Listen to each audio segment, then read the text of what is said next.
শিশুরা কাঁদে তিনি কিন্তু হেসেছিলেন এবং মস্তক মণ্ডিত অবস্থায়। তারপরে সেই শিশু, ছোট্ট শিশু, আস্তে আস্তে পাবনা হিমালয়পুর পেরিয়ে, বাংলাদেশ পেরিয়ে, ভারতবর্ষ, পশ্চিমবঙ্গ, পূর্ববঙ্গ তথা বহির্বিশ্বে তিনি প্রভাব বিস্তার করেন আস্তে আস্তে। 81 বছর দীর্ঘ জীবনে খুব যে সহজ ছিল জীবন তা কিন্তু নয়। অন্যান্য মহাপুরুষরা যখন তিনি যারা ধরাধামে এসেছে আর পরম দয়ালের ধরাধামে আসার মতো কিন্তু তফাৎ আছে। তিনি একটা বিস্ময়কর চরিত্র।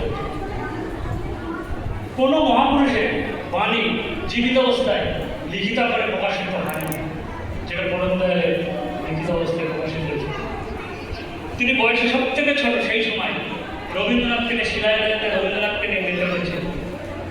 পাশে লালন ফকির কুষ্টিয়াতে, আপনারা চিন্তা করুন, তার পাশে কাঙাল হরিণ